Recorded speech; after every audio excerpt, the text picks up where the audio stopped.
Bueno, muy buenas noches. Bienvenidos al Centro León. En esta noche que para nosotros como institución cultural tiene un significado especial, porque vamos a abrir un espacio a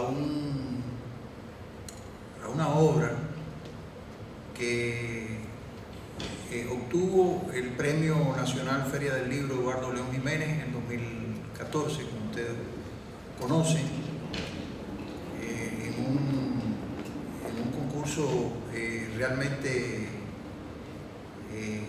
nutrido de obras con valor. Si no me equivoco, creo que se presentaron al concurso 88 libros en esta oportunidad. Y es un concurso que nosotros obviamente hemos estado muy de cerca, la manera que se ha ido desarrollando en los últimos años. Y voy a decir, más que la visión institucional, mi visión personal sobre esta versión del concurso. Personalmente yo había sentido que se habían premiado grandes obras, importantes obras realmente, obras que no solo por su contenido, sino que tenían también una edición extraordinaria, una edición lujosa, obras realmente que de esos libros que da gusto tenerlo en la mano, aunque usted no sepa lo que tienen adentro, pero el libro es vistoso, muy vistoso, grande, con una encuadernación de lujo. Y ahora se nos presenta una edición muy digna, muy decorosa, perfecta, pero que no es una edición lujosa. O sea, es un libro que se premia absolutamente por su contenido. Y esto realmente, en lo personal, es algo que no habíamos visto anteriormente y que no ocurre con frecuencia en muchos concursos. Es una obra realmente que lo que hemos tenido la posibilidad de tenerla en nuestras manos y de leerla, nos invita a una reflexión sobre algo que nosotros comúnmente abordamos todos los días, es decir, estamos todos los días analizando la política, todos los días estamos analizando a los actores de la política, y a veces lo hacemos basados en hechos, otras veces lo hacemos basados en la emocionalidad. La política es como la pelota también, uno simpatiza, no simpatiza, pero este libro nos da la oportunidad de analizar la política y a los actores de la política, al político, con una herramienta que nos lleva a interpretar la psicología social de estos personajes y nos lleva a entender mejor ese tramado de la política en cualquier parte del mundo. Y es inevitable, obviamente, por lo menos a mí me pasó, que uno trate de ponerle nombre y apellido. Fulano de tal se comporta de esta o cual manera. Fulano de tal comete tales y tales errores porque tiene tales y tales debilidades. O hace esto por sus fortalezas. Y uno va ubicando y va poniéndole nombre y apellido a estos actores de la política con las herramientas que León Tebrea nos suministra en el libro. Aquí se encuentra con nosotros Luis Beiro, que está aquí delante, que nos honra realmente con su presencia, un amigo entrañable y un columnista riguroso del Listín Diario. Y Luis hace una descripción del libro que estaba leyendo yo esta tarde, justamente lo busqué en la página digital del distingo. Y Luis escribe lo siguiente, dividido en 14 capítulos y estos a la vez en varias secciones. El político, radiografía íntima, aborda imprescindibles como la política como poder o ciencia del poder, el político y lo diabólico del poder, el enmascaramiento de la personalidad política, el afán de mandar, ética y poder, conciencia rígida de la moral y la política, el sentimiento de la inferioridad, el afán de gloria y la búsqueda de poder, el miedo a la libertad y el carácter autoritario, así como la necesidad del mal en la política y decenas de estudios más, todos de indudable interés, no solo para académicos y especialistas, sino para el público en general. Es decir, es un libro que tiene un valor incluso educativo. Es un libro que, escrito en un lenguaje claro, en un lenguaje preciso, puede alcanzar a cualquier lector. Y ese es uno de los grandes valores que yo diría que tiene este libro que vamos a comentar en la noche de hoy. Leonte Brea, su autor, es un profesional de larga data de la psicología y de la ciencia política. Se ha destacado en el campo académico como profesor de la Universidad Autónoma de Santo Domingo, como profesor tiempo completo, es decir, como académico profesional de la Universidad Nacional Autónoma de México, de la Universidad Tecnológica de Santiago. En el campo académico administrativo desempeñó el cargo de codirector del área de Psicología Social Aplicada en lo que es hoy la Facultad de Estudios Superiores Iztacala de la Universidad Nacional Autónoma de México y director de la carrera de Ciencias Políticas de la Universidad Tecnológica de Santiago. Ha sido también un columnista frecuente y colaborador de diferentes periódicos y revistas del país, como Última Hora, la revista Rumbo, entonces la Nación y el Listín Diario, y ha participado con trabajos teóricos en diferentes libros, enseñanza, ejercicio de investigación de la psicología, aportaciones al análisis de la conducta y análisis de la conducta, publicado por la editorial Trillas en México. Su obra Manejo del Poder, editada en el año 1995, fue acogida por la crítica especializada y ha constituido un verdadero referente obligado para los estudiosos del tema del poder. Brea ha desempeñado diversas funciones en las áreas estatales y privadas.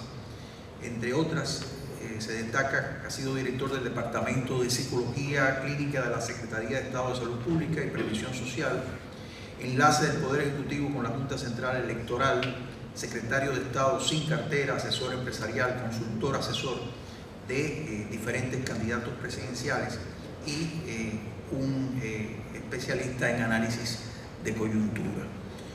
Tenemos hoy la satisfacción de contar con Leonte Brea para hablarnos de su libro El político, radiografía íntima. Entonces, para él, un fuerte aplauso.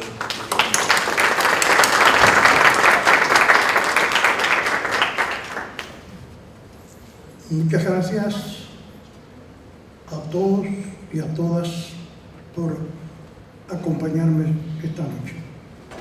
Muchas gracias a mi amigo por esas palabras tan llenas de motivación para mí, porque me retan definitivamente a seguir hurgando y seguir buscando nuevos pilones heurísticos para seguir trabajando el problema de la política. Yo quisiera, antes que cualquier cosa, porque es muy difícil poder hacer una síntesis en esta travesía para abordar la problemática del político, radiografía íntima en el tiempo que tenemos. Pero yo quisiera decir, ¿por qué yo escribo este libro? ¿Qué factores, qué motivos me llevaron a mí a escribir este libro?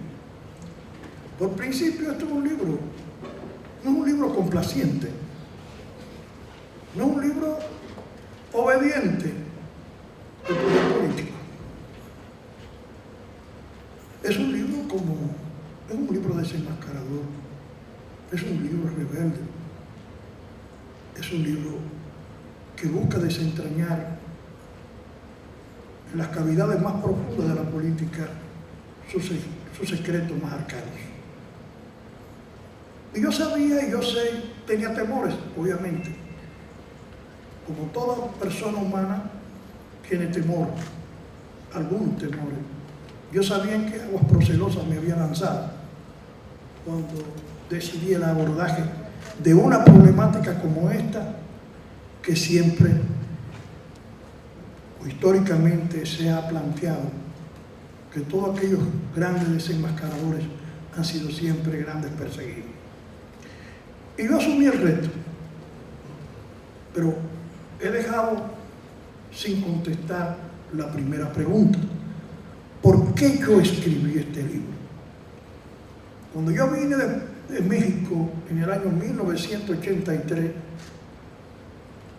yo había pasado 11 años en México, primeramente como estudiante, porque fui a estudiar a México en el año 71. Posteriormente me incorporé como profesor, después hice la maestría, hice un doctorado en ciencia política. Pero vivía en el mundo de la academia. Conocía al político académicamente.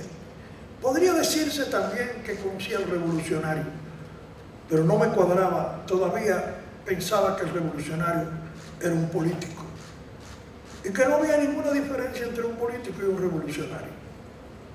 Cuando yo llegué aquí, tuve una introducción en el Estado, en el gobierno. Lo primero que me percaté, y que fue quizás el motivo central que me impulsó a escribir este libro, es la brecha gigante que existe entre el político real y el político ideal, libresco, pensado. Entre la política estudiada y la política real.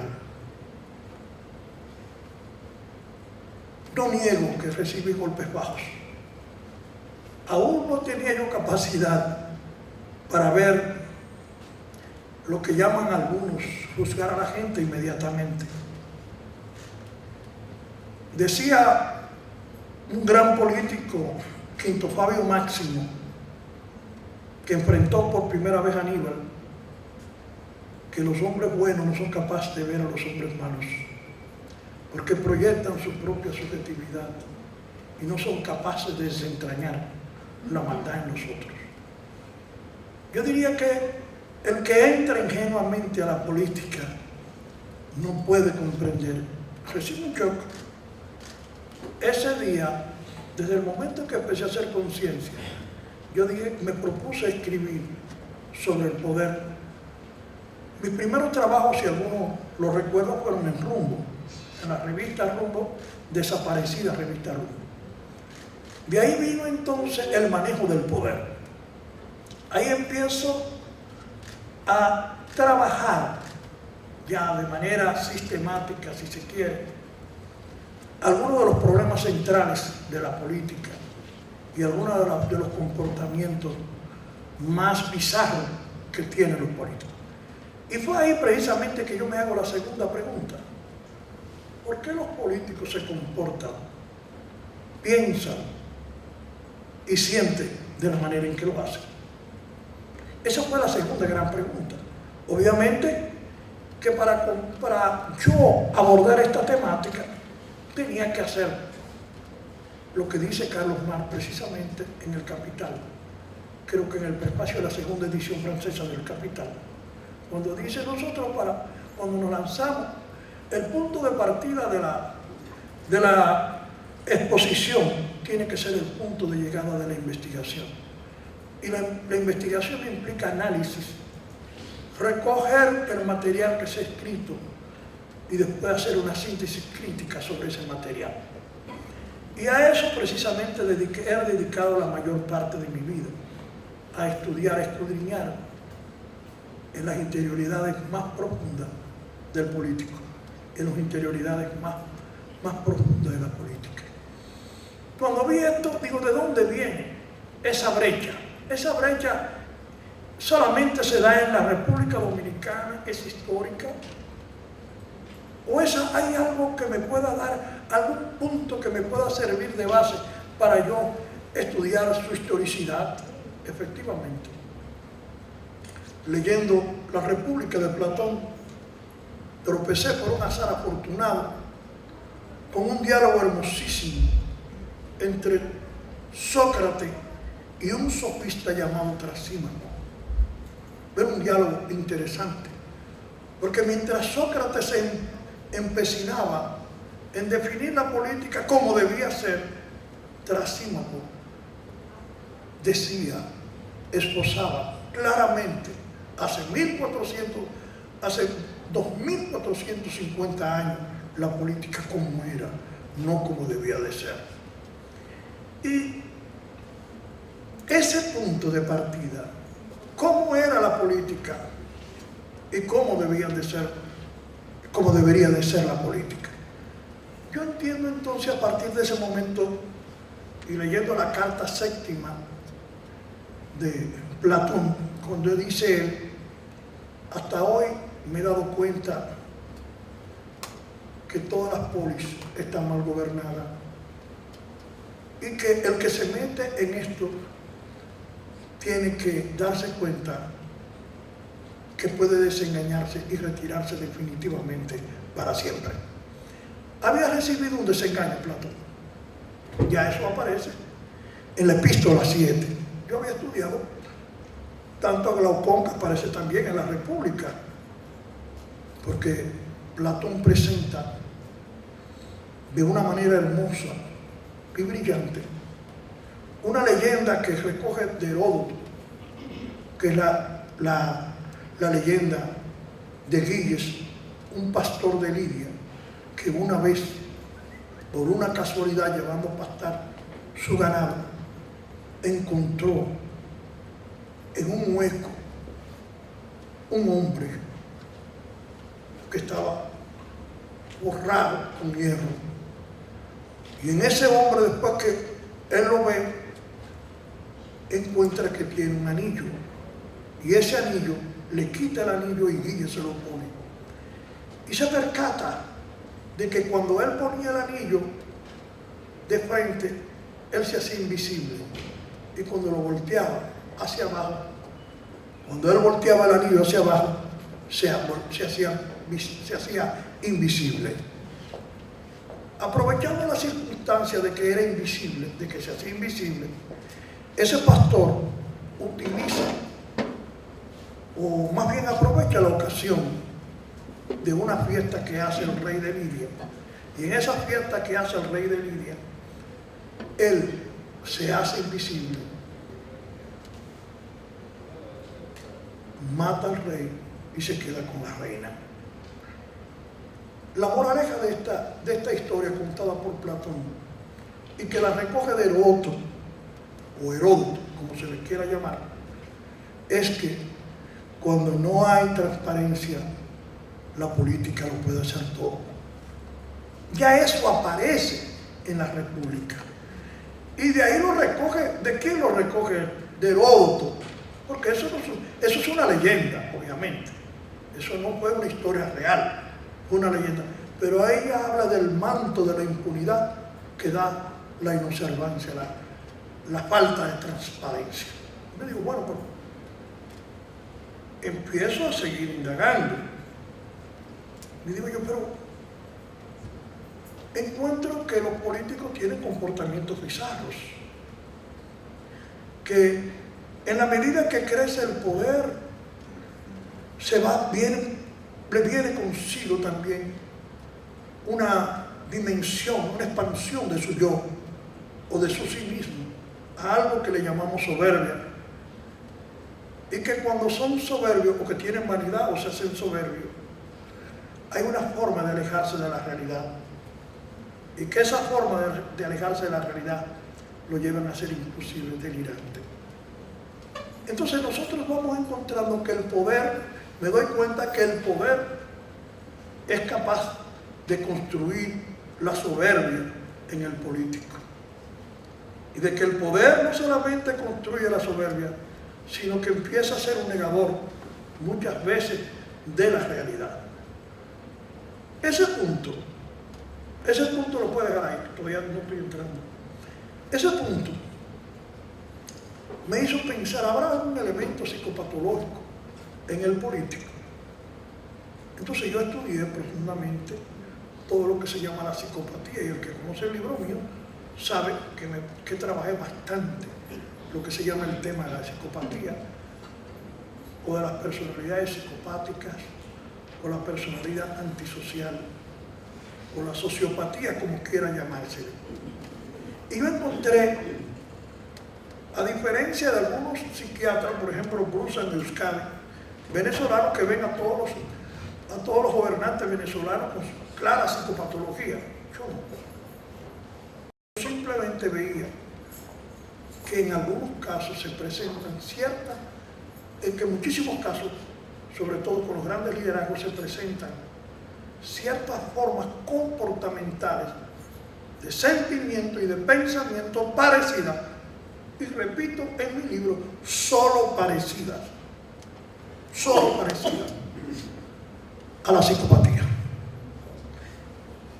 Yo encontré en ese momento que eso era una buena pista para investigar, como realmente hice la investigación, y en el capítulo 4 o 5 de mi libro, yo lo dedico exhaustivamente a hacer una comparación entre el político y la psicopatía. Escogí un personaje para eso, Almirabó de Ortega y Gasset, un retrato que yo lo recomiendo, donde digo que sin querer, o quién sabe, Ortega y Gasset dibuja los contornos del personaje más parecido a un psicópata, que es Mirabeau. Yo digo, pero es que puede ser que un héroe pueda ser un psicópata. Digo, eso no es posible. Entonces me llego a un escritor que se llama Herrera Luque. Muchos lo conocen porque ha escrito novelas bellísimas: La casa del pez que escupe el agua, Los amos del valle, Bobes o el urogallo. Pero también él era psiquiatra. Él estudió en España con Juan José López Igor. Y él nos dice que esa figura es posible, y esa figura él le llama psicópatas egregios. Entonces quiere decir que ya había avanzado un poco el camino en ese sentido, que el abordaje del problema no había sido una iniciativa mía, sino que otros ya habían transitado ese trillo. Pero también encuentro en Juan José López Ibor, un psiquiatra excelso, español, que tuvo mucha incidencia en la psiquiatría dominicana, porque los psiquiatras de los años 70 fueron alumnos de Juan José López Ibor. Toda la gama de psiquiatras dominicanos que fueron a España a estudiar en la década del 70 y del 60 fueron alumnos de Juan José López Ibor. ¿Qué nos dice Juan José López Ibor? Juan José López Ibor dice entonces, sobre esa misma temática, sin irme muy lejos, que dice, bueno, entre la normalidad y la normalidad no es muy largo el camino. Y además de eso, dice, un hombre que pudiera estar tras la tapia o tras las rejas en un mundo que no esté en crisis, en una guerra podría convertirse fácilmente en lo que llama este señor Herrera Luque un psicópata egregio. Yo lo pongo tranquilamente. No es un psicópata porque no es un psicópata. Porque eso no quiere decir que en el campo de la política no haya psicópatas. Sí los hay y tienen competencias que le dan ventaja sobre otros que son inocentes. Pero ¿por qué no son psicópatas?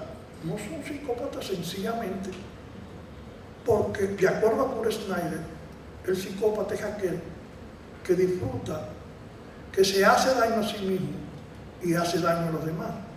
Y el político ni disfruta ni quiere hacer daño a nadie por hacerle daño, sino él le hace daño a aquel que hay que hacerlo cuando conviene en las circunstancias. O para decirlo en las palabras de Maquiavelo, no se puede hacer malo con hombre bueno, pero tampoco es bueno con hombre malo. Que quede claro. Yo sigo hacia adelante, me voy haciendo otras preguntas. Y me pregunto, ¿y cuál es el valor fundamental del político? Indagué bastante. El valor, el valor como las características las características de algo, de una persona que es referente de algo que se considera bueno, viéndolo en ese sentido. ¿Cuál es el valor, en este caso, de un político? El valor poder. Entonces yo digo, el poder. Pero no todo el mundo busca el valor poder, decía yo. Y es cierto. Entonces encuentro la obra Formas de Vida de Edward Spranger,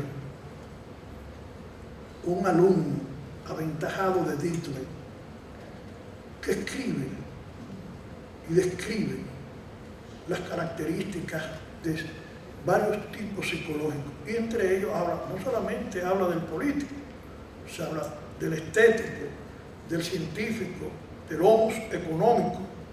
Pero dice él que en el caso del político es aquel que le da más prevalencia al poder sobre todas las cosas. Ahora bien,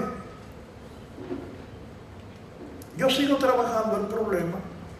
Fíjense que no me voy a poder hablar de las motivaciones porque no me va a alcanzar. ¿Y qué determina que una gente busque poder? Que una persona busque poder y no otros valores.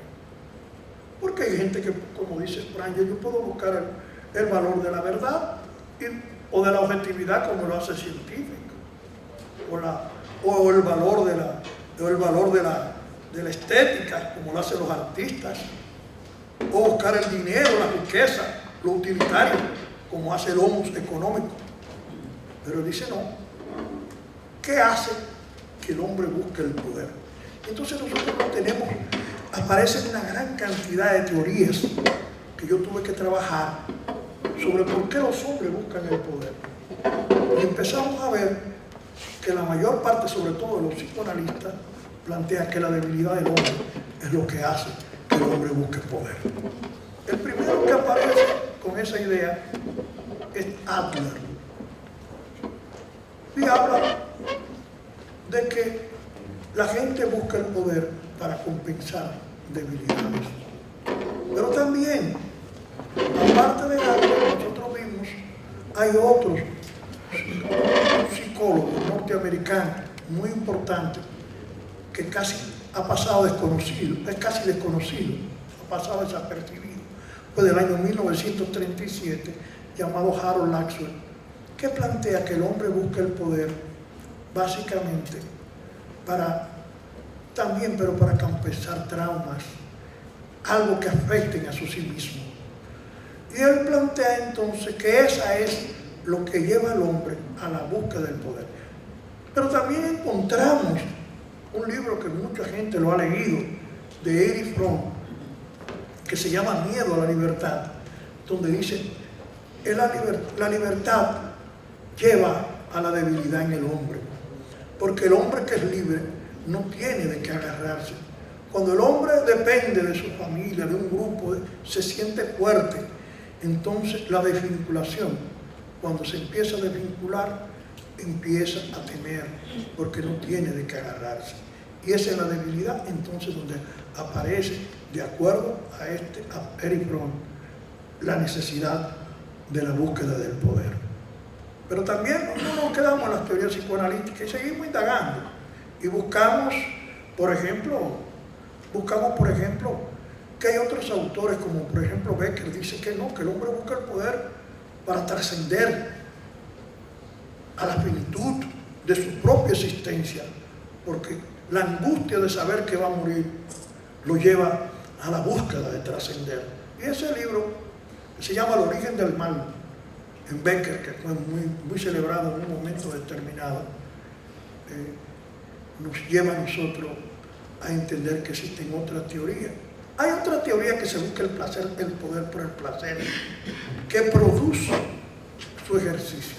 Hay otra teoría que plantea que se busca el poder en un mundo como este, en un mundo despoblado, que se van despoblando de valores, donde hay escasos sentimientos, se va perdiendo los sentimientos, donde lo aparente vale más que la esencia, donde el impacto vale más, o el espectáculo vale más que la esencia. Entonces, en ese mundo, la gente busca el poder alienándose, dejando de ser su propio yo para constituirse en otro yo. El yo que la gente quiera, el yo que tenga una expectativa. ¿Cómo se triunfa? Pues haciendo mueca, pues yo haré mueca, aunque no quiera hacerla. Entonces hay un proceso de alienación. Y en una sociedad como esta, digo yo, y digo en el libro, la alienación comienza a ser lo normal. Y el hombre auténtico comienza a ser anormal. Un punto importante que hago ver en el libro es precisamente una investigación que hizo, que una vez yo la leí, la leí recientemente para esta investigación. Pero yo vi el libro cuando llegó al país, hace como unos 20 años. Me pareció un libro light, no lo quise leer. Se llama, quizás alguno de ustedes lo ha leído, Las leyes de Parkinson. El que ha trabajado en la administración probablemente ha leído Las leyes de Parkinson. Yo no lo leí hasta un día que me di cuenta de la importancia que tenía Parkinson para una teoría del poder y para una teoría del conocimiento, del perfil psicopolítico de los hombres poderosos. ¿Qué dice Parkinson? Simplemente, él encontró, cuando se le encomendó una investigación en la Armada Norteamericana, y él era administrador, ¿a qué se debían las causas de la ineficiencia en diferentes áreas? Él empezó la investigación, yo solamente le voy a, entre las leyes no le voy a decir una. Él encontró que en esas organizaciones, cuando había un hombre que no tenía capacidad inepto, todos tenían que ser más ineptos que él. Y si no eran más ineptos que él, tenían que parecer más ineptos que él para sobrevivir. Nosotros no podemos, yo dejé ese libro ahí, lo escribí inclusive, pero después me encontré con un libro más reciente que ha causado, sobre todo a la gente como mi amigo aquí, Aguilera, que trabaja las encuestas, que se llama La espiral del silencio, de Newman, una mujer brillante, que descubrió algo que para muchos es que ya las encuestas no tenían más secretos, y ella encontró un nuevo secreto. Ella era una encuestadora, dirigía una firma de encuestadora en Alemania, y descubrió algo muy sencillo, pero que a las grandes compañías le había pasado desapercibido, que de repente la percepción de ganador producía un aumento en la votación el día de las elecciones de un 3 o un 4%. Pero todo el mundo decía, hasta ese momento había una teoría que se llama montarse en el carro ganador. Y entonces con eso, de decir que todos se montaban en el carro ganador, con eso se satisfacía esa respuesta, o esa pregunta, perdón. Pero no fue así. El hallazgo de la Newman Street, en que no se contestó con la respuesta que se había dado a una vieja pregunta, seguí dando la misma respuesta. Ella hizo un cambio de terreno. Ella entonces dice, o no será otra cosa, y empezó a recordar qué había pasado en esas elecciones de los años 70 en Alemania. Ella vio un aspecto muy particular. Recordó, más que vio, recordó este aspecto. Era que en un momento determinado, los que hacían más presencia tenían más posibilidad de conseguir ese 3 o ese 4. Pero no se debía, al que se montaba en el carro ganador. Que la gente no lo hacía porque se montaba en el carro ganador, sino porque la gente tenía miedo a quedar solo y sin acompañante. ¿Y quién era la gente que tenían que darse solos? Aquellos que eran inmigrantes, aquellos que no tenían una base y un arraigo de sustentación en esa sociedad. Ese libro, que fue publicado recientemente al español, yo hice que lo trajera realmente, pedí 5 ejemplares hace de eso 2 años para la librería Cuesta, y Hans con mucho gusto trajo 5 y después tuvo que traer más libros de él, porque aquí las firmas encuestadoras y todo aquel que le interesa las encuestas tuvieron obligación de comprar ese libro.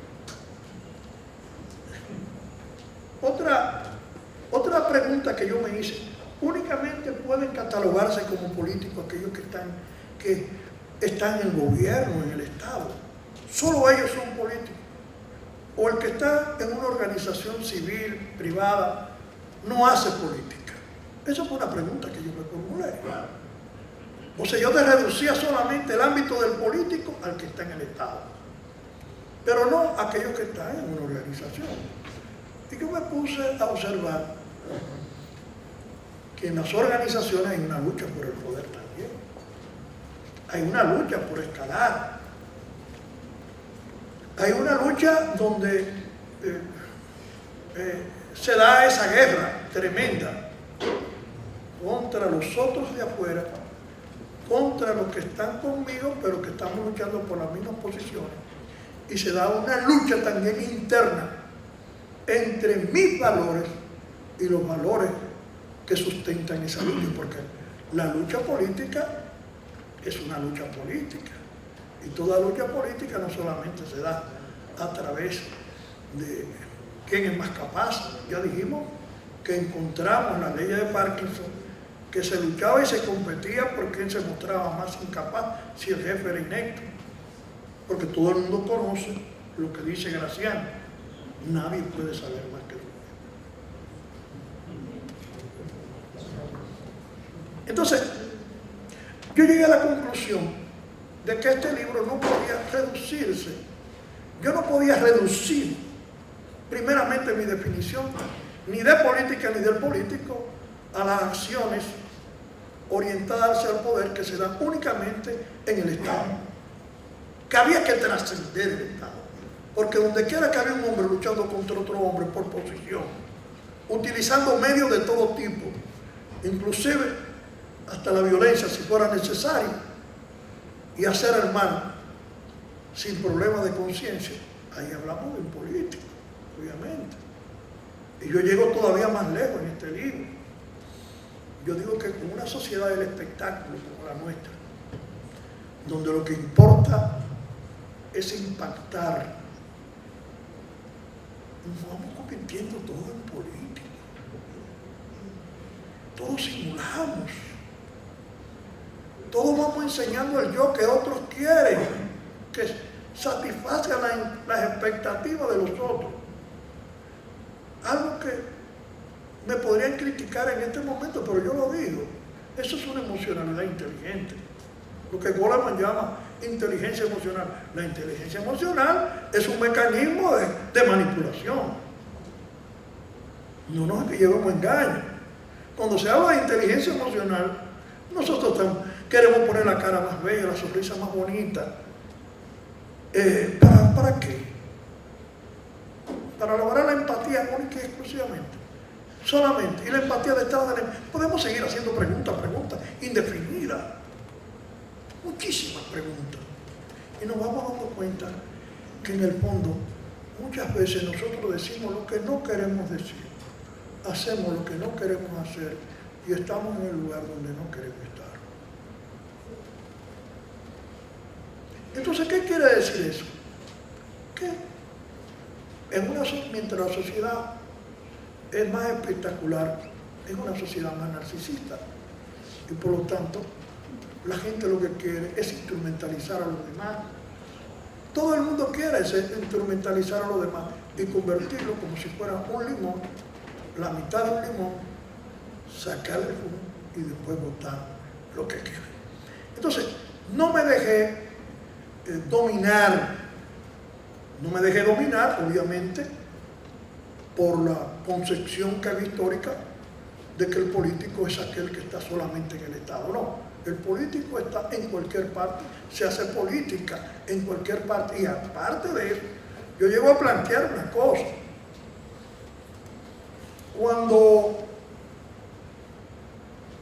un escuadrón contra Mostini desbarata una manifestación política, ellos están actuando, la acción es política, pero ellos no están actuando políticamente, ellos están simplemente cumpliendo con sus funciones de su cargo.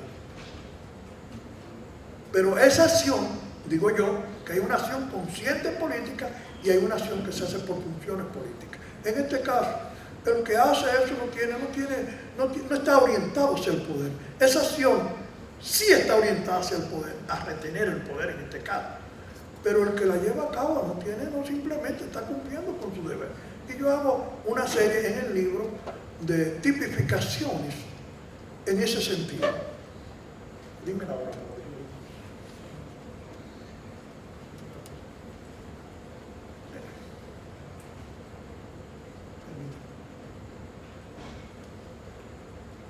Finalmente, ¿cuál es el papel que juega la socialización?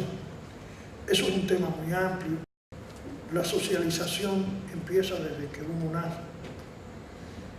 Y yo aquí sí hablo dos cosas que son para mí contundentes. Hay un aspecto. El papel de la enseñanza, de la educación, los escenarios en que nosotros vivimos son fundamentales para la preparación del sujeto para la política y para la vida. Yo le puedo hacer dos historias. La historia, una de ellas la cuenta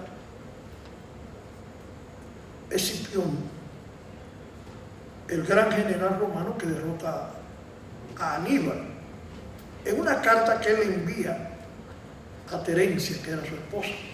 Y dice: Terencia, a nuestros hijos desde que nacen hay que enseñarles que hay un mundo difícil afuera, que no podemos darle todo el confort porque lo estamos engañando. Mientras más temprano aprendan que el mundo que se van a enfrentar es un mundo duro, de hombres difíciles que son capaces de hacer todo. Él hizo una serie de palabras que yo me las voy a reservar, pero bastante duras, por cierto, esas palabras. Lo mismo pasa con Buda. Cuando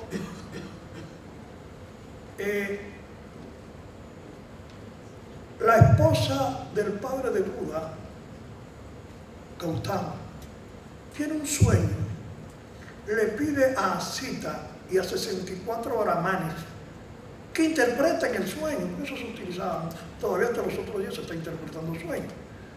y le dijeron, mira, si lo crías en el palacio, él te va a salir.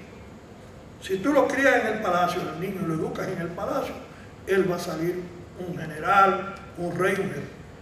Si lo saca del palacio y lo lleva a un monasterio, el niño te va a ser simplemente un monje. Y realmente el papá de Buda dice, no lo voy a criar en el palacio, pero lo cría en el palacio de una forma tal en que Buda, cuando estaba pequeño, nunca vio en su vida a una gente enferma, no veía viejos, no sabía que la gente se moría. Y un día escapó y vio que todo el mundo no era de esa manera, que había miseria, que había de todo. Y entonces tomó el camino del monasterio, y ese es el Buda que conocemos. ¿Cuál es la moraleja de esto? Simplemente que el rey se equivocó. Él tenía que, cuando los 64 brahmanes le decían que tenía que educarlo en el palacio, era dentro de los cánones del poder, pero no aislarlo del mundo. Bien, puede pasar eso.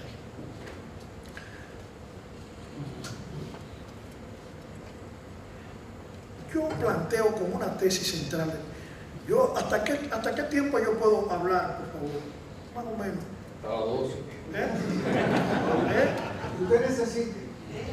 Mira, una primera tesis que yo tengo es esta. Para darle chance a ustedes que puedan preguntarme, ¿no? Porque si no, esta tesis para mí es fundamental. El perfil del político, sostengo, está configurado por los mismos rasgos históricamente. Yo digo que no han variado. Y yo le voy a decir esto.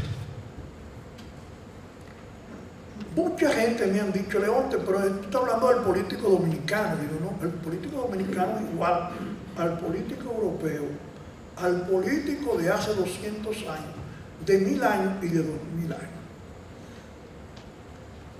Yo no sé si ustedes han visto una serie por televisión que se llama House of Cards. Entonces, quien vio esa serie, yo lo invito a que compare el personaje, ese personaje, Frank Underwood, con Quinto Fabio Máximo. No hay mucha diferencia. Los dos son dos solos. Juegan con cautela cuando hay que jugar con castigo, o juegan hasta el límite. Si tienen que matar, matan los dos. Yo no encuentro diferencia entre Underwood y Quinto Fabio Máximo. ¿Y de dónde viene Quinto Fabio Máximo? Son 2000 años atrás, desde el 2005, de 205 antes de Cristo. O sea, 2200 años. ¿Hay diferencia? Oye, el que ve dígame, el que ve a Stalin, por ejemplo, que yo hago una descripción de la construcción de Stalin paso a paso. ¿Cómo Stalin se hace Stalin? Stalin no nace Stalin. Stalin fue construido a través de un proceso de socialización en el cual ese muchacho se crió con una madre que era lavandera, que el papá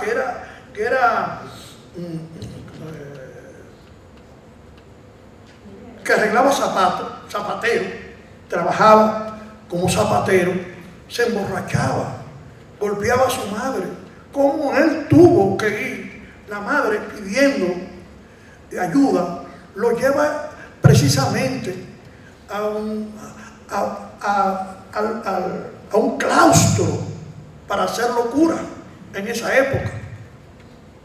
¿Y qué pasa? Las ideas de él se parecen mucho, en última instancia, que eran muy ortodoxas, muy cerradas, a las que se dan en los espacios monacales, en los claustros. ¿Y cómo aprende la maldad Stalin? Viéndola como se hacía y haciéndola. De modo de manera que el proceso por el mal se aprende haciéndolo, y que terminamos banalizándolo, como dicen Arendt. Nosotros empezamos a hacer el mal y terminamos acostumbrando a hacerlo. Nos parece como algo cotidiano y nos creemos que no va, que eso, no. Es más, podemos comer casi como hacían los nazis en un momento determinado, que de noche, que eso fue lo que sorprendió a nadie, que de noche escuchaba música clásica, banalizaban el mal. Entonces yo encuentro, sí, y eso quiero puntualizar, que todos los políticos de toda la historia han tenido los mismos rasgos, pero que hay uno que se convierte en axial, en central, y que ese central axial es lo que le da el sentido de calificación al político. Es como con las neurosis, dice López Ibor, las neurosis son muy floridas, tienen síntomas de todo, pero la que se destaca más, el bombillo que alumbra más, entonces nosotros la vamos a calificar por ese bombillo que alumbra más. Pero eso no quiere decir que no aparezcan los otros blancos. Entonces, ¿qué quiero yo decir con esto? Que en un momento determinado, por ejemplo en Grecia, probablemente la elocuencia era fundamental. Ya en el año 1500, como en la época de Maquiavelo, la intriga, el veneno, la calumnia, el engaño era esencial. Y que eso va cambiando. En este momento histórico, lo más importante es el espectáculo. ¿Qué es lo que impacta en este momento? El espectáculo. Entonces los políticos se van haciendo espectaculares. Que no le importa la esencia. El político lo que quiere ver. Díganme qué quieren que yo diga para yo decirlo. ¿Cómo la gente quiere que yo me vea para yo verme? ¿Qué pantalón debo usar? ¿Cuáles son las palabras claves que yo tengo que decir en este momento? Porque hay palabras clave.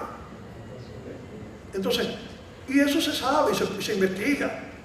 Entonces, ¿es él o no es él? El político va siendo conformado, va siendo troquelado en función de expectativas que tiene la sociedad en un momento determinado y que se recogen a través de encuestas de opinión.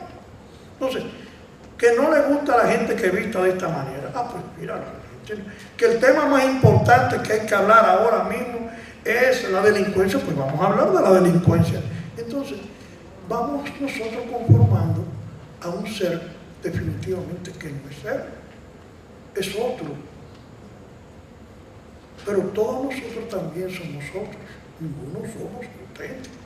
No vamos, porque yo parto de la premisa que todos somos políticos, y quien no lo es, no sobrevive en este mundo. Yo si quiero lo paro aquí, pero si ustedes quieren hacer una pregunta, porque de lo contrario, yo me pasaría aquí, eso tiene una pila.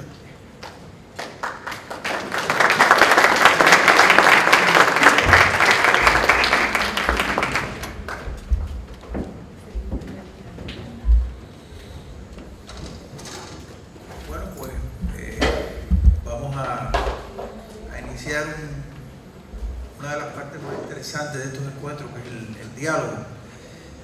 Ya me habían hecho una pregunta, me pasaron un papelito el amigo Jean Paul preguntándome de qué parte de República Dominicana era Breja. De Baní. De Banilejo, sí. O sea que esa es la primera pregunta y la primera respuesta. El hombre es Banilejo. Entonces vamos a darle la palabra a Jean Paul, que la ha solicitado.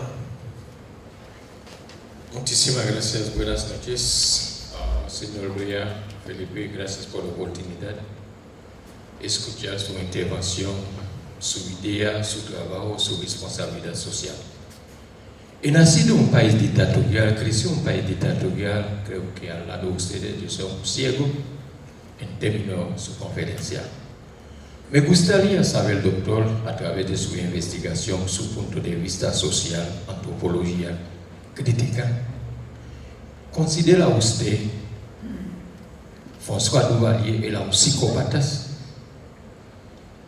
¿Considera usted a través de su trabajo la palabra, diríamos en mi parte como ciego, que cuando hablamos psicópata vemos un criminal, no sé si es científico, ¿no? Pero la palabra psicópata es un criminal. Pero me gustaría usted orientarme a través de su investigación nacional e internacional si François Duvalier eran psicópatas. Muchas gracias. Hay una confusión, y yo quiero aclararla. Robert Hart es precisamente el especialista que más se ha dedicado a estudiar la psicopatía. Él dice de esta manera: la mayoría de los criminales son psicópatas, pero no todos los psicópatas son criminales. Uno, y te voy a decir ahora, ha habido un cambio en el concepto de psicopatía. El concepto de psicopatía empezó en el año 1800 y pico con Koch. Después pasó por una serie de autores, Kraepelin, hasta llegar a Kurt Snyder, que escribió el libro más importante y más impactante sobre las personalidades psicopáticas. Después el DSM-4 y ahora el DSM-5, y todas las variantes de los DSM que lo han ido modificando. Las características del psicópata vienen con algunas parecidas, se van quitando, hasta llegar el día de hoy, que hablamos ya de Lorwin. Alexander Lorwin escribe un libro que se llama Narcisismo. Y él hace una relación entre narcisismo y psicópata. Pero el espectro narcisista cubre lo que él llama personalidades, lo que él llama propiamente narcisistas. En segundo lugar, las personalidades límites, con trastorno de personalidades límites. En tercer lugar, trastorno de la paranoide. Y en cuarto lugar, el trastorno de la personalidad antisocial. Esos cuatro. Él se los abarca todos. Ahora bien, él dice lo mismo que dice Hart, de otra manera. Todos los narcisistas buscan el poder, pero no todos los hombres que tienen poder son narcisistas. O sea, no es posible hacer una generalización. Hay psicópatas que no son criminales, porque ¿cuál es el concepto que nosotros, cuál es el criterio que vamos a utilizar para deslindar, establecer los límites de la psicopatía? En primer lugar, hay muchos. Lo que pasa es que en un momento determinado, a través de la importancia de los DSM, se impuso el criterio del comportamiento, dejando aspectos afectivos afuera. Pero que quede claro, no todo criminal es psicópata y no todo psicópata es criminal. Ahora, en cuanto a Duvalier, a Duvalier, de la manera en que ejerció el poder, hay un criterio que tiene Alexander Lowell, el sentimiento. Cuando la gente pierde el sentimiento y actúan de manera instrumental, empezamos a hablar o entrar en el campo de la psicopatía o del narcisismo. En el mismo momento en que yo empiezo a instrumentalizarte a ti, sin percatarme el daño, lo que tú sufras o no sufras, yo empiezo a actuar sin sentimiento. Yo no tengo piedad, no tengo compasión, y esa es una de las características del psicópata. Y segundo lugar, si al mismo tiempo que actúo así, no tengo problema de conciencia, no tengo ningún problema de conciencia, o sea, a mí no me mortifica mi actuación y mi comportamiento, estamos entrando ya al terreno de la psicopatía. Muy bien, vamos entonces a ver. Acá la señora. Buenas noches. Cristina Vargas es mi nombre, abogada. Profesor, por favor, ¿podría usted hacer una comparación entre dos políticos dominicanos expresidentes? El primero, Ulises Francisco Espaillat, quien solo duró 5 meses y días como presidente y salió del palacio, no obstante tener un respaldo militar detrás. Compararlo con el presidente Joaquín Balaguer, quien en un momento dijo: soy un instrumento del destino. O sea, Ulises Francisco Espaillat, por un lado, que sale del palacio tranquilo, y Balaguer, que considera que él es un instrumento del destino, que no quería despegarse del palacio. O sea, háganme por favor una comparación psicológicamente entre estos dos grandes personajes de nuestro país. A mí no me gusta entrar en los problemas actuales, y Balaguer es actual, de la política, porque puedo proyectar mi subjetividad y puedo sesgar. He evitado en el libro, el que lea mi libro se va a dar cuenta que yo no hay un ejemplo, pero sí yo te puedo decir. Espaillat fue un hombre bueno. Espaillat es un hombre bueno y se equivocó. No se puede ser bueno con hombres malos. Y si te digo de Balaguer, yo podría, lo más que podría acercarme, es decirte que cuando Platón escribe La República, habla del rey filósofo o del filósofo rey, de aquel que tenía un conocimiento, de unir por primera vez en la historia el saber con el poder, porque quien puede sabe y quien sabe puede, dice. Lo que pasa es que en este caso Balaguer utilizaba los mecanismos que había que actuar, cualquier mecanismo, hacer lo que tenía que hacer para conservar, conquistar, retener y reproducir el poder. Aquel hombre, Espaillat, dentro del concepto weberiano, tenía una moral, no de la responsabilidad, sino la moral de él estar bien con Dios, estar bien con sus propios conceptos, con sus propios principios, y no le importaba más.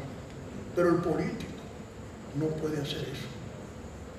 El que se mete a eso tiene que darse cuenta, como dice Weber, que está haciendo un pacto diabólico. Hay un proceso de alienación. Y el que no crea esto, dice Weber, es un niño en política. Simplemente.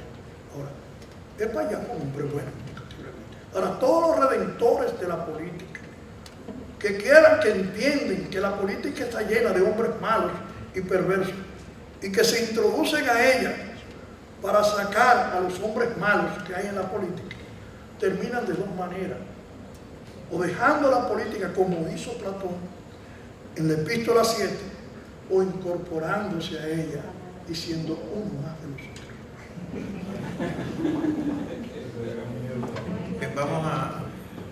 Vamos a ir balanceando hablando de política entre las izquierdas y las derechas, y es nada más que una definición espacial en este caso. Vamos a dar la palabra ya, por favor. Gracias. Buenas noches, Alberto. Doctor, primero mostrar mi inconformidad por habernos abierto el apetito para no morir de hambre. Usted nos ha hecho una síntesis de su libro para decirnos que no está el libro. Segundo, o sea, porque lo justo hubiese sido que tuviéramos el libro para, con toda esta intención que usted nos ha presentado, lo que tenemos interés. Ahora tendremos que conformarnos con la segunda edición, que no sabemos cuándo viene. Esperamos que sea mañana. Primero, ese FODA, ejemplar que esta va a estar en la mediateca del Centro León. O sea, que se le puede dedicar un tiempo también. Gracias. Ese FODA que usted le hace al político general, ¿por qué usted usa, es mi pregunta, por qué usted usa el nombre de político a sabiendas de que ya ese tema ha sido tratado a nivel universal en un libro, el caso de Azorín, y si accesamos a las redes hoy día, o sea, vamos a encontrar como político a Azorín como libro? ¿No pensó usted en otro nombre que no fuera el político? Bueno, el primer nombre que se escribe con el título del político fue Platón. Fue su penúltima obra. Posteriormente, después de Platón, ustedes conocen que Gracián escribió un libro que se llama El Político también. pero también se conoce el libro de Azorín que se llama El Político. Pero Weber escribe un libro también que trata sobre el oficio del político. Y yo encontré un aspecto que yo podía trillar. Yo digo, todos escribieron un libro sobre el político. Y a todos los estudié.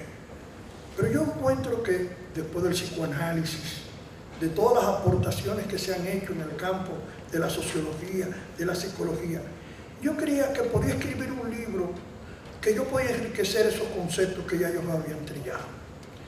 Y como Platón no pudo leer a Maquiavelo, yo sí pude leer a Maquiavelo y a Platón. Como Maquiavelo no pudo leer a Ortega y Gasset, y yo sí pude leer a Ortega y Gasset a Maquiavelo, yo entendía que podía ser un aporte. Y tenía que ver el político actual, qué tenía en común con el político de antaño. Y no tengo una concepción naturalista. Yo no tengo una concepción naturalista, porque esa concepción naturalista se la atribuye tanto a Gracián como se la atribuyen también a Maquiavelo, donde decir ellos son así por temperamento o por emoción. Yo digo que no, que es un ser que tiene influencias sociales, que tiene influencia psicológica y que tiene influencia biológica. E inclusive le voy a decir algo, yo tuve que parar de tener el libro un tiempo, porque un día me encuentro con que había en España un libro, que aquí no aparecía, con la siguiente tesis, y yo digo, esto me interesa muchísimo, que nosotros nacimos con un miedo diferencial. Eso no lo conoció Platón ni lo conoció nadie. Entonces, ¿qué es un miedo diferencial? Que no todo el mundo nace con el mismo miedo.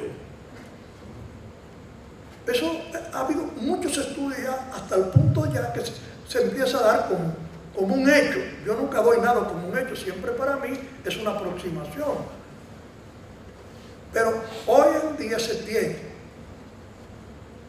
como una verdad, no digo incuestionable porque toda verdad es cuestionable, de que la gente nace con miedo diferencial. Si nosotros nacemos con miedo diferencial, aquel que tiene más miedo es más inhibido para actuar. Aquel que tiene más miedo tiene más problemas con problemas de conciencia que el que tiene menos miedo. Pero también ha aparecido que nosotros aprendemos a ser malos en un proceso social. Yo utilizo para demostrar eso a Shakespeare, la tragedia de Macbeth. Macbeth, ese general que un día viene y se encuentra con unas brujas, unas hechiceras, y le dicen que él va a ser rey. A partir de ese día, que él nunca había pensado traicionar al rey Duncan, pero a partir de ese día empezó a moverse en su pensamiento y en sus sentimientos la idea de ser rey. Y con una esposa, Lady Macbeth, que le dice, pero tú quieres ser rey. Ajá. Entonces tus acciones tienen que estar de acuerdo con tus ambiciones. Pero él era un hombre que podía matar 10.000 hombres en una batalla, pero no podía matar a un amigo. Y Duncan era su amigo. Pero él dice en un momento de la obra, señores, ya a mí el mal no me hace efecto. Yo duermo plácidamente. Entonces, ¿qué quiere decir? Que nosotros nos acostumbramos al mal. Nietzsche dice, cuando vemos un precipicio profundo, él también lo está viendo. O sea, lo voy a decir en otras palabras. Cuando vemos un mal profundo, pensemos que el mal no está viendo a nosotros. O podemos decir como Job, que lucha contra lobos termina pareciéndose a ellos. Bien, vamos a dar la palabra aquí, después allá a Edwin Espinal, que hoy está a la derecha.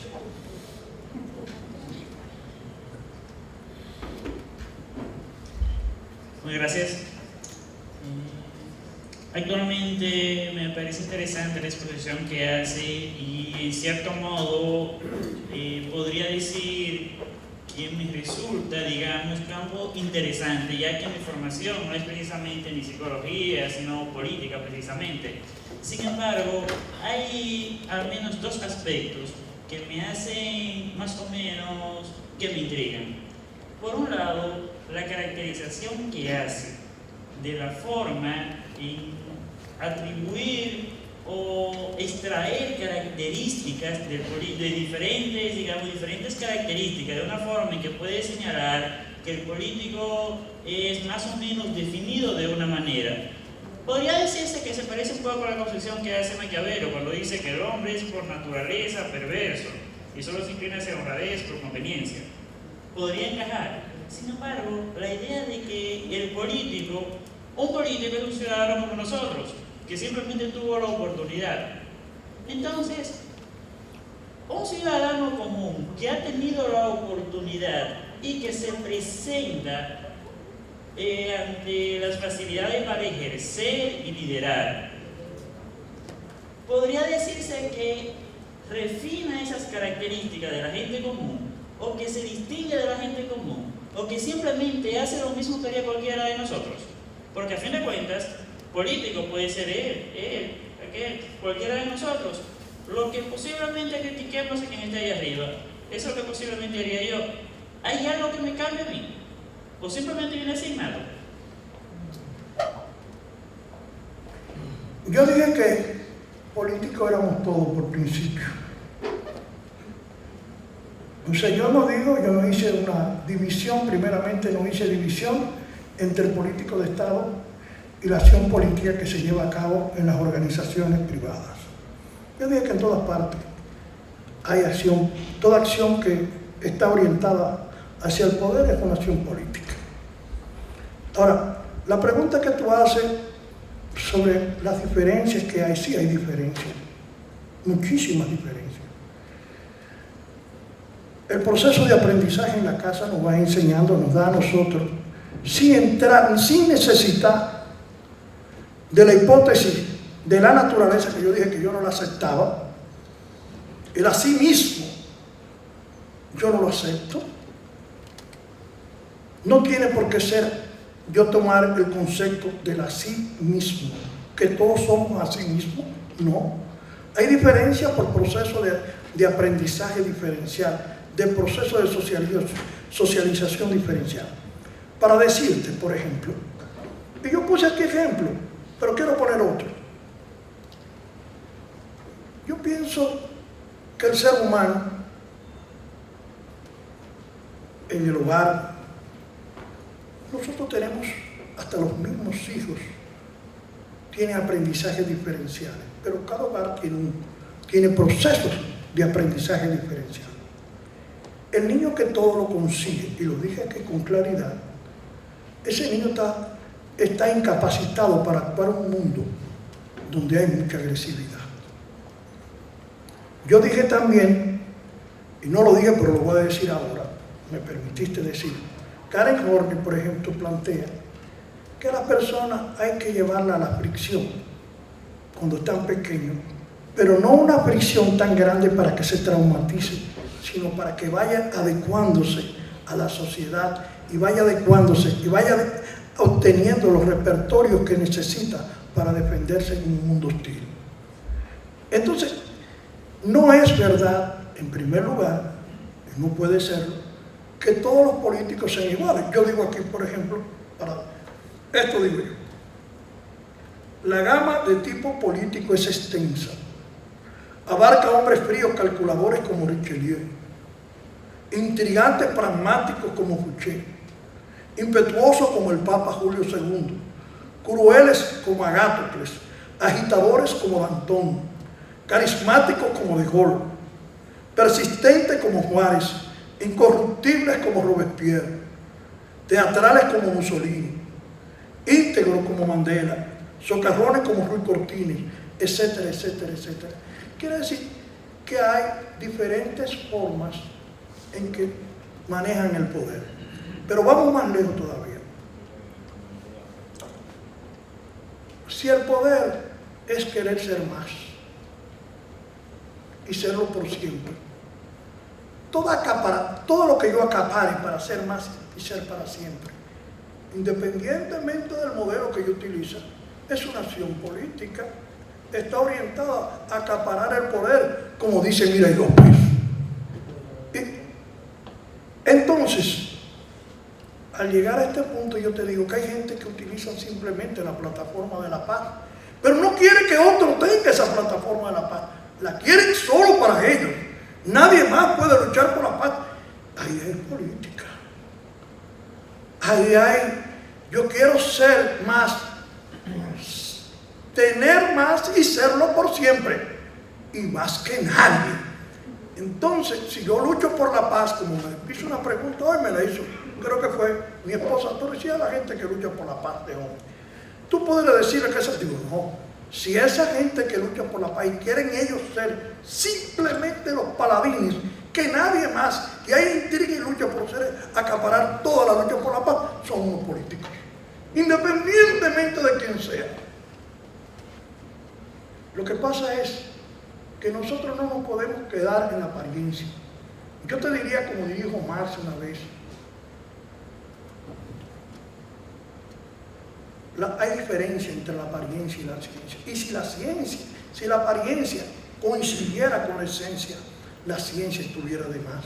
El papel del investigador es desentrañar las esencias de las cosas. Muy bien. Edwin. Buenas noches, muy interesante su disertación. Usted ha manejado solamente el plano objetivo. Quisiera preguntarle algunos ejemplos dominicanos. Asumo que usted conoce las biografías de Santana, Báez y Lice de Roberto Casal. Y al leerlas uno se queda con la impresión de que Lice lo mete a los demás en el bolsillo, que políticamente era superior. Y la segunda pregunta es que recuerdo cuando me tocó participar en el panel de presentación de la fiesta del Chivo de Vargas Llosa. Después del acto le preguntaba qué hubiese sido de Balaguer sin Trujillo. Él me dice, no, al contrario, que hubiese sido de Trujillo sin Balaguer. Le dejo esas dos cuestionantes.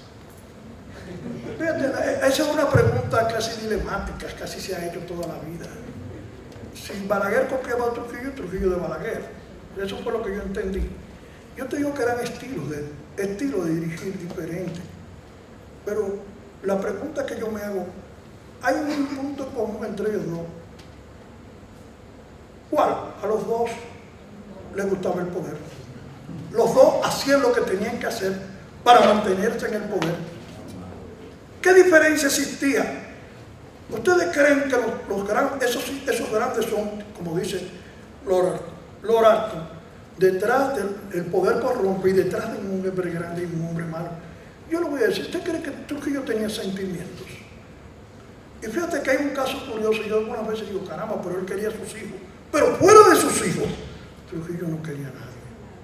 El poder hacen a los hombres insensibles y terminan no queriendo a nadie. Es como si hubiera un espejo entre tú y el poderoso. Los que son histriónicos, que hacen muecas, pero realmente no transmiten emociones ni sentimientos.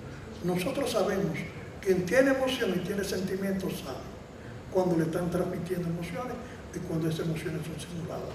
Cuando Trujillo hacía esto, que lo vio hacer, eso era mentira.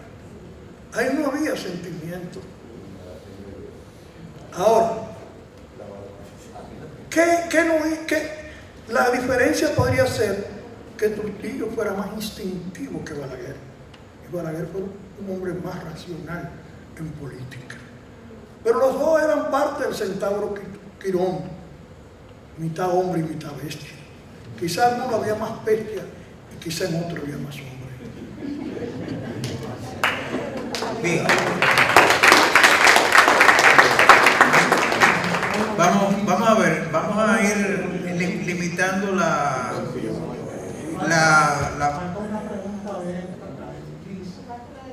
de Lilice. No, yo no lo escuché. No. En comparación con Santana y Báez. Es lo mismo. Cada cual tiene sus características. Tú la vas a... Lili era un hombre, si vamos a ver, le voy a decir que son parecidos. Cuando le voy a hacer esta historia que leí de Lili. Lili tenía un vicepresidente y le dice al vicepresidente, Lili, ya yo no me voy a postular más, ya yo me quiero ir para mi casa, yo me voy. Así que encárgate tú de la presidencia, que yo esto no sigo. Entonces, ¿qué hizo el compadre, que era compadre de Lili, el vicepresidente? Empezó a arreglar todas sus cosas y le dice, ¿qué te está haciendo, compadre?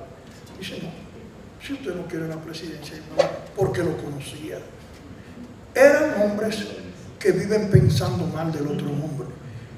Entonces todos se parecen, tienen características muy particulares. Yo diría que era más socarrón, Lili era mucho más socarrón. Era una sabiduría muy especial que tenía. Bien, hay una situación,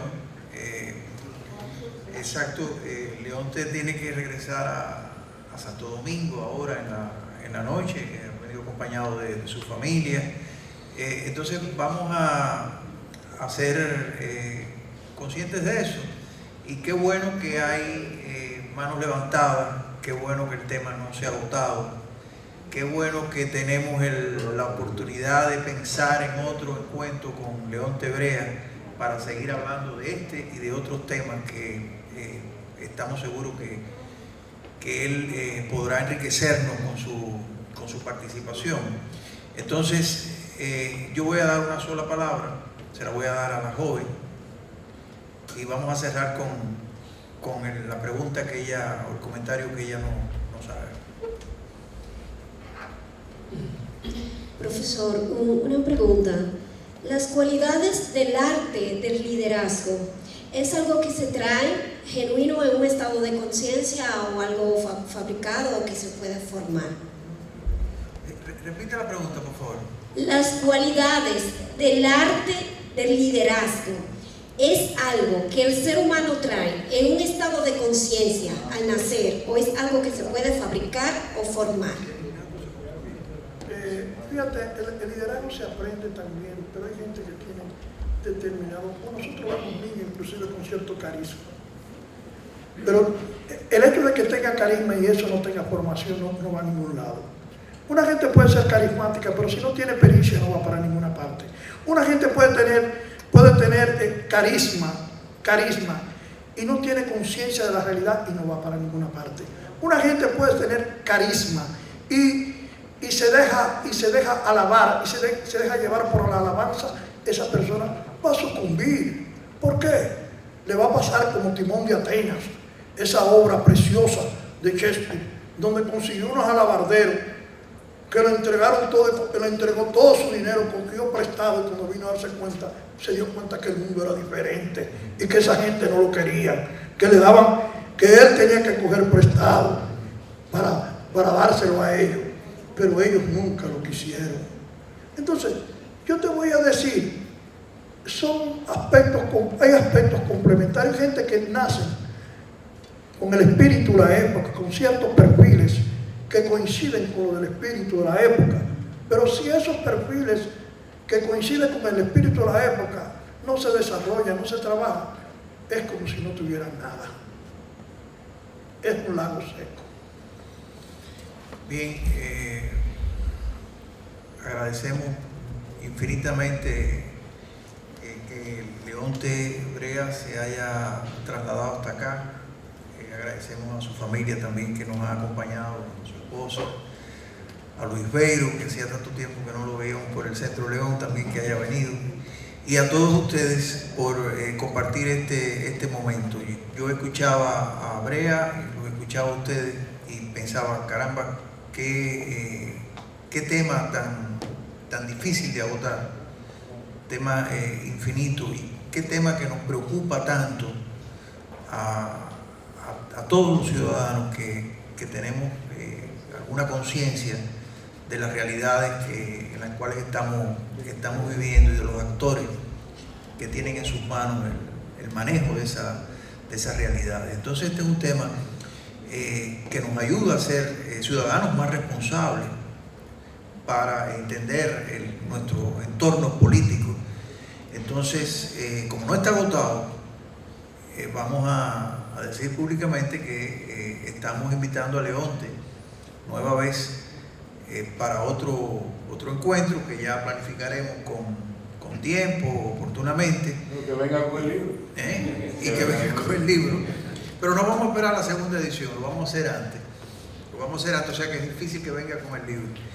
Quería recordarles que algunas de las actividades del Centro León, solo en los próximos días, ustedes pueden encontrar el programa a la salida. Muchos de ustedes yo sé que ya lo tienen, pero en esta semana tenemos, mañana un panel a propósito del Día Mundial del Medio Ambiente y del Día Mundial de los Océanos.